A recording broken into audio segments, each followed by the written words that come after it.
Crisis Radio. Webster Tarpley in Washington, D.C., where Obama is cratering. We've got a Zogby poll showing Obama support falling to 42% at the beginning of September. The Rasmussen poll of likely voters, 46% support for Obama. So if he got 52% in the election, according to Zogby, he's lost 10%, meaning 1/5 of his support, 1 in 10. And if it's Rasmussen, it's a slightly smaller collapse. But you'll see in the middle of this that he has lost support in a number of key groups. The youth are turning against Obama. He's losing support in the Democratic Party base. Above all, senior citizens have turned against him.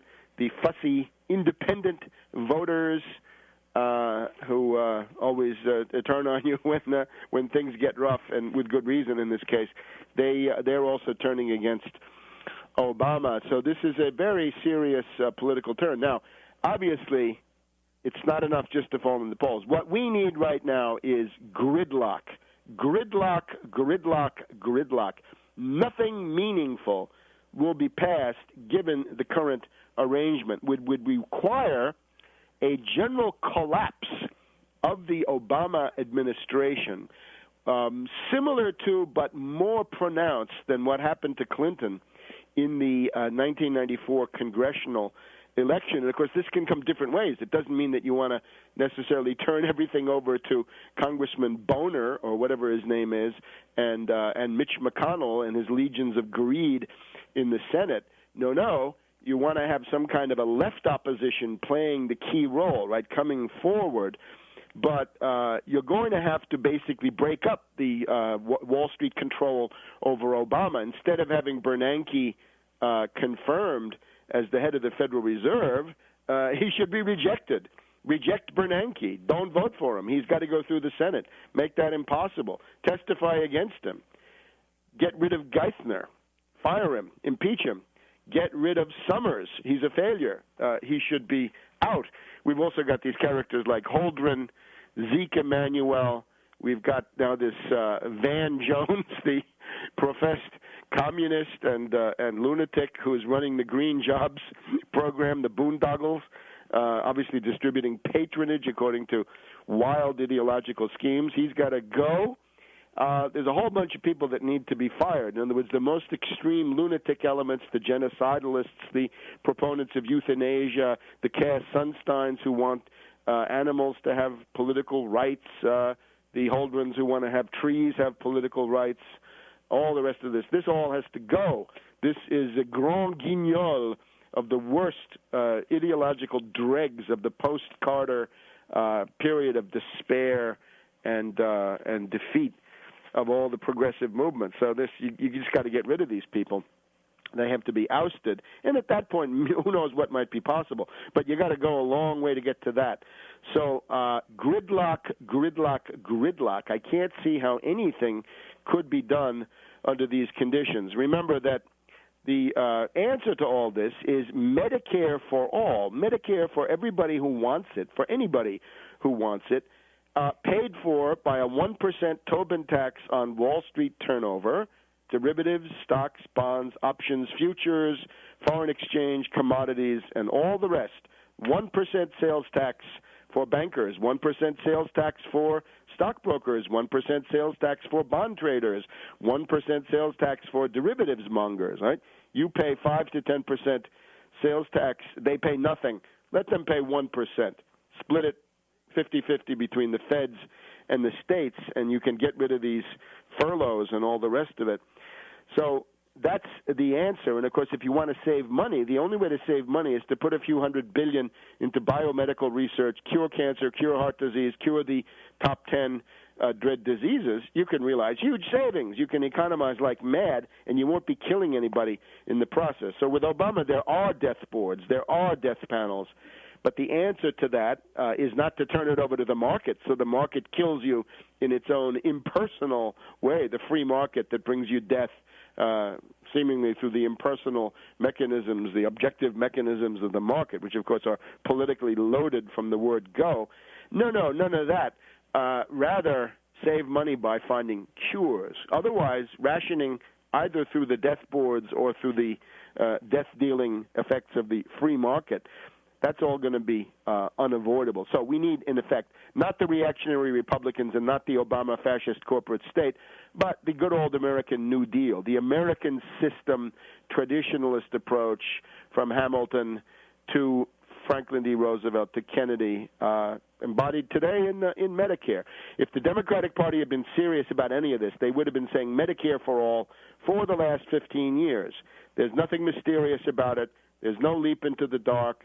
There's nothing, nothing new. It's track-proven, road-tested, got a tremendous track record, cutting mortality, morbidity by 1/5 among senior citizens. The greatest success that we've had in the second half of the 20th century, most likely, is Medicare. So why not just open that up to everybody? And if you need some more money, let Wall Street pay through the nose. That would be a reasonable program. And then launch your science driver to find the cures.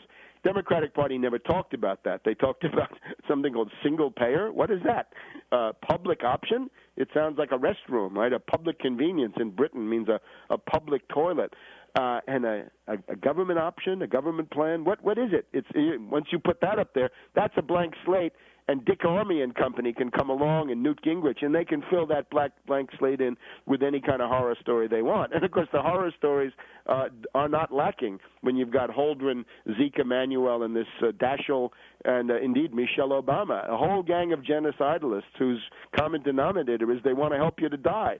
The Hemlock Society and Dr. Kevorkian have taken over the Obama administration. Indeed, the Hemlock Society is, it seems to be one of the sources that the Veterans Administration sends you to if you want to know how to fill out a living will. So these ghouls of genocide and euthanasia have got to get a resounding rebuff. And then some piecemeal reforms towards what I've just said would become possible.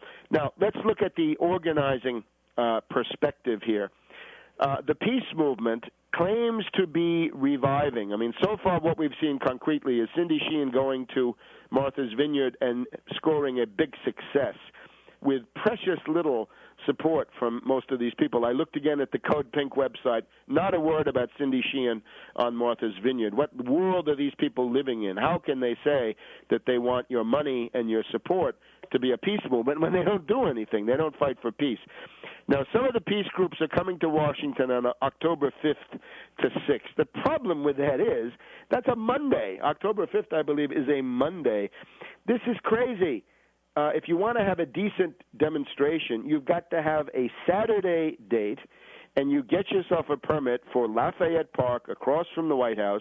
You can get a few thousand people in Lafayette Park. You have created a successful demonstration, which is an effective photo opportunity to show the signs and show the people protesting right across from the Obama White House. No doubt about who is giving the orders in Afghanistan.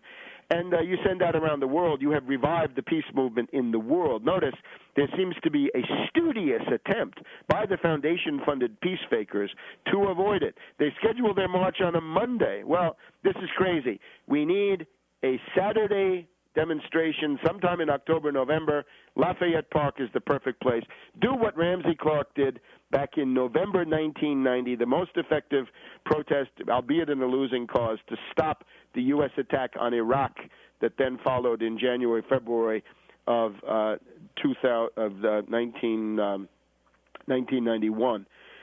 So that's for that. Now, the teabaggers are coming to Washington on September 12th, right? The Tea Party March on Washington is September 12th.